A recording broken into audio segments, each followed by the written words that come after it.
Lucario Melmetal has been a top choice for the Players' Cup qualifiers and is dominating the JenksTCG and other online tournaments with a controlling type of style of play with a slower pace. Games aren't ending in 4 turns with this deck. This deck is super powerful and fun to play. There's lots of ways to play it, and this episode of Inside the Mind is going to teach you everything that you need to know about Lucario Melmetal Zacian.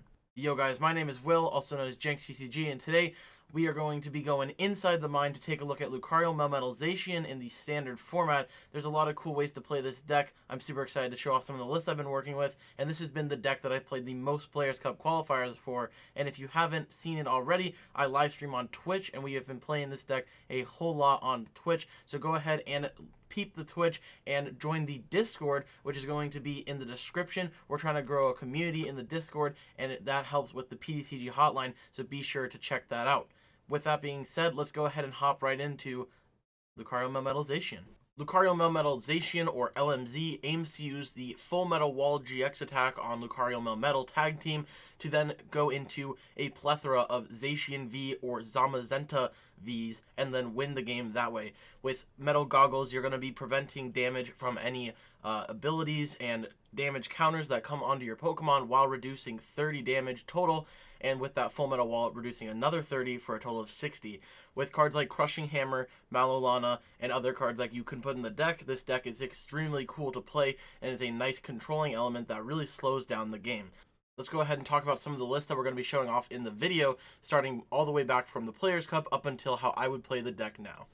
Alright, into the list. I'm not going to talk about this list too much in particular because it's quite outdated, but you can see the strategy we're going to try and achieve here. Just some basic information. Full Metal Wall GX. For the rest of the game, Metal Pokemon take 30 less damage, and if you have another energy, you can discard all the energies on your opponent's active. This is going to be super important against a lot of matchups. ADP, Pikarom, anything like that. Then we got 4 Zacians. Intrepid Sword is incredibly powerful to set up the deck. And then we got Zamazenta V. This is going to be how you beat Eternatus and any VMAX Pokemon decks. Assault Tackle is also quite strong, but Dauntless Shield is going to block any damage done by attacks from your opponent's Pokemon VMAX. The Bronzong line has faded out of play because the Fire decks now know it exists, but then you see we have this Tag Call engine with Malolana, Caitlyn Cynthia, we got Saucers, lots of Marnian Research, and the Quad Goggles, and that's going to be something you're going to see throughout all of these lists. So with that being said, let's go ahead and hop into some lists that won Hegster events. Okay, so the first list here, we have Jake Gearhart's list from a Hegster tournament. Jake has been dominating these online Hegster events and is going to be writing an article on 6 prizes. I believe that drops today, and he is probably one of the most knowledgeable players of this deck in the game right now. So that's definitely something that I recommend you check out. I believe it drops today or tomorrow. So looking at this list, this is probably the most unorthodox list we have in the video because this plays more stuff than just a regular Lucario Melmetal list. We got tech Pokemon like Tapu Fini, we have the Stunfisk that's very strong, we have a Rangaroo, and Mewtwo. In addition to that, I believe Jake was one of the first people that introduced the Lily's Pokédoll to the deck. We got Weak Guards for any fire Pokemon that we might be put against, and overall you can kind of see where this deck is trying to go. You want to GX, then go into Zacians and Zamazentas. The Fini is going to be for stuff like Baby Blounds, and then the Rangaroo is going to help get those early Intrepid Swords. Stunfisk, this is for Decigoons. I can explain that in a later part in the video. And then we got Mewtwo to reuse some of the supporters. And then the second Hegster winning list, this is going to be coming out of one of the more recent Hegster events. Here we go. We got Stunfisk, we got Lucario Melmetal, and then you can see that we kind of took the Jake list, or this person took the Jake list and cut down on some of the extra stuff. We still got the dolls, a 4 suite of Crushing Hammer. Nice. And then we got all this other stuff. We still have the Weakness Guard energies, but this deck, this is something that I've been playing with a lot, and I actually really like this list, and I think overall this is probably one of the best ways to play the deck, but after we go into the text and the matchups, I'm going to go ahead and show you how I would play the deck. Alright, so let's talk about matchups. Matchups are super important because obviously you wouldn't play a deck if it had bad matchups, but let's talk about them. So, this is a interesting deck. It really depends on card counts on how you're going to win these matchups. But with ADP, this is probably the elephant in the room deck that everyone wants to beat. This matchup is incredibly based on whether or not they play Tool Scrapper. And the reason that this matters is because once ADP is able to Altered Creation, they do 30 more damage, which means their Zacians KO your Zacians with a Full Metal Wall. So if you are able to get Goggles onto your Pokemon, they cannot one-shot them. But if they play Tool Scrapper, they just remove the Goggles and then one-shot your Zacian Zacians. Since they take extra prizes, they only need to take out 2 Zacians in order for them to win, and you need to KO 3 Pokemon. So the way I usually see this play out, if they do not run Scrapper, is they use Altered Creation, you then Full Metal Wall their Altered Creation or their Zacian, depending on what seems more threatening, and then from there you want to Steel Fist the ADP for 50 because it's unlikely that they're going to be able to move, and then you can one-shot it with Zacian, and then you need to trade better than their Zacians. So their Zacian's going to swing into you, then you need to swing into it back. You can use Malon as a heal, and basically your goal is to set up as many Zacians as you can to combat their Zacians. If they play Tool Scrapper, this matchup gets a lot worse because you suddenly go from being able to withstand their hits, and then you can't because they Tool Scrapper your tool and one-shot you, and then you're in a sticky situation. Crushing Hammers is a great way to improve this matchup. Crushing Hammer is definitely a win more type of card, but if you flip a heads, it can set your opponent back really far, and then you're going to be able to just take knockouts. Another key thing is Lucario Melmetal can just be set up with 4 energies to just swing 150s, and it's not a bad attacker in this matchup. Next, let's talk about Eternatus. This is probably the deck's best matchup that is out there. Eternatus VMAX can't actually swing into a Zamazenta V, so with the Dauntless Shield ability, they can't do a whole lot, which means they need to rely on Sableye V, Hoopa, and any other one-prize attackers they have.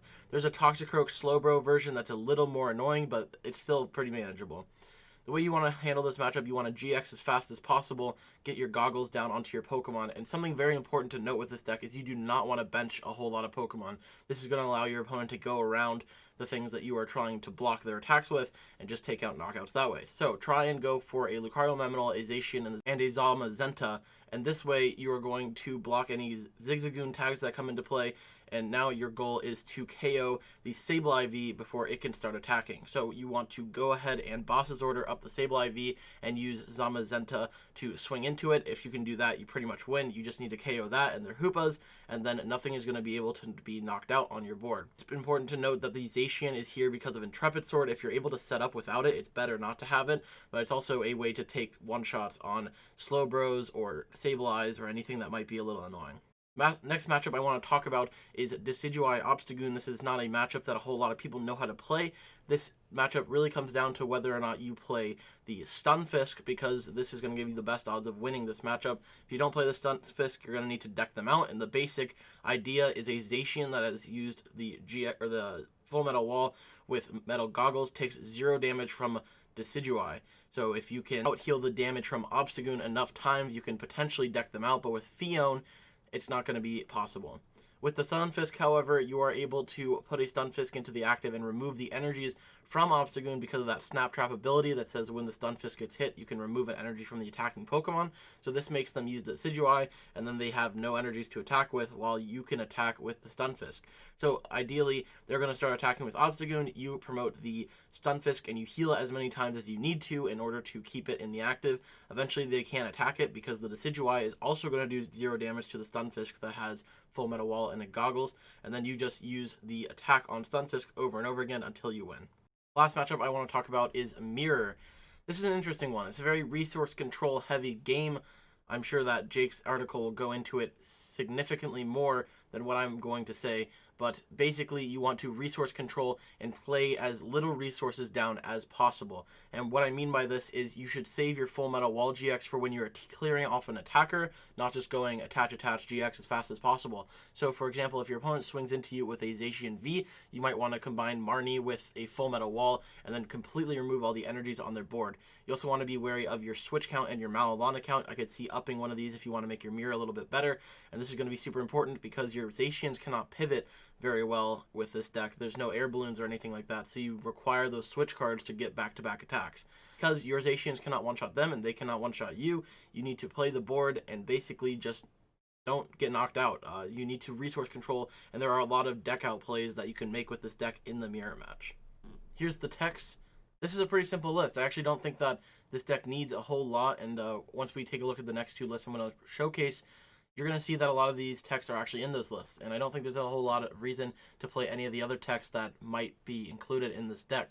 So starting things off, we got the Stunfisk. I explained this a little bit in the Decigoons matchup part, but basically you have that Snap Trap ability.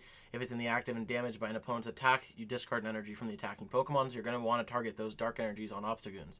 We got Damage Rush for a Metal and a Colorless, does 30 damage, and if you flip a coin until you get tails, you do 30 per head. So not a bad card. 120 HP, that 30 resistance to grass is what's going to make you take 0 damage from Decidueye. An overall pretty solid card. It's actually not that bad to just throw up in the active, try and remove some energies, but not ideal. Crushing Hammer, this to me feels like a win more card because you're not always going to need it, and I found that I could win a lot of matchups without it, but it is definitely a card that you could play. Crushing Hammer is pretty solid right now. Lily's Polka Doll, this is something that we didn't originally see in Lucario Melmetal, as you could see from the Players Cup list, but this card is incredibly good. It gives you a nice pivot out. You can also just throw it up there and buy some more turns if your opponent doesn't find boss, and I actually really like it in high counts. Then we have Tool Scrapper. This card is mainly used for the mirror. You can just kind of remove the tools in play and then play that way. It just makes it so that your attacks do a little bit more, which isn't too relevant, but on a Lucario Melmetal that has goggles on it, you want to get rid of that tool because then you can start swinging for a lot more damage in the mirror matchup. Also, this is super useful for Big Charm on ADP Zacian. You can't swing into their Big Charms, which just makes the matchup for them because we want to be able to KO those Zacians in one shot and not two. That's why this cool Tool Scrapper is in there. Then we have Chaotic Swell, and this is going into our next stadium. Chaotic Swell and or Power Plant, both great stadiums. Swell is probably the go-to stadium, but I was playing Power Plant on stream the other day, and it was actually quite impactful. A lot of people playing under Power Plant with their Dodenes and stuff, which is obviously not optimal, but it can actually kind of just block some abilities. A Marnie plus Power Plant is kind of like End Garbotoxin. It's actually kind of solid. The next tech I want to talk about is the Weak Guard Energy. If it is attached to a Pokemon, it provides that Pokemon with no weakness. And this is, I feel like this card is a little mediocre. It doesn't actually win you a lot of the matchups that it's in there for, but it's definitely a card you could play and try and win those fire matchups. All right, now getting into the list, how I would play the deck. Here we go. We got the first list. This was presented to me by Rahul Reddy. He played this for the Players Cup, and once I saw him playing it, I was like, hey, that's pretty cool, and I want to try it out. So this takes a lot of inspiration from the second winning list from Hegster. You have the Crushing Hammers, you have the Dolls, you have the Scrapper, and overall, this is actually very close to that list. The two Lucario Melmetal, super strong, and overall, I think this deck is super powerful. I had some time playing this myself, and my only losses were to fire decks, so I actually like this list a lot. I lost to Mirror once, but I just didn't play the resource game correctly, and overall, this is one of the two ways that I would play the deck going forward. The second way I would play the deck is this. This is a list that I played on stream, and the main thing here that is different from the other list is the option of no Crushing Hammers and 3 Power Plant, and 3 Dolls as well, so that more Dolls and Power Plant. I actually like the Power Plants. I'm not actually sure how good it is overall, but from the games I was playing with it, it was really nice to be able to prevent my opponent from drawing a whole lot. And overall, I just liked the way that they shut off abilities. You can get some cheeky Mewtwo Power Plants if they don't expect it. And in this best of one Players Cup format where people aren't, seeing your lists, it's actually kind of cool to be able to get some surprise factor out there. So I don't think Power Plant is awful. And also rocking 4 Boss's Orders, I think that it's pretty good for Mirror. And there's no Weak Guard energy in this list. It's 14 straight Metal Energy, just going to make your Intrepid Swords a little bit more powerful. And like I said in the text part, I don't think Weak Guard actually does anything for the matchups they're for. So that's why I'm opting not to play it. But that's going to be it for this episode of Inside the Mind. If you guys enjoyed it, be sure to leave a like, comment, subscribe. Please check out the Twitch channel. I stream live at 12 a.m. Eastern on Monday, Wednesday, and Fridays. And then we're also going to be looking at the Discord. I want to build a community over there, and that's going to be it for Inside the Mind. This week, we're going to be uploading a Play Like the Pros series on metagaming, and I think you guys are going to like that one. So stay tuned for that, and I will see you all in the next video. Have a good one, guys.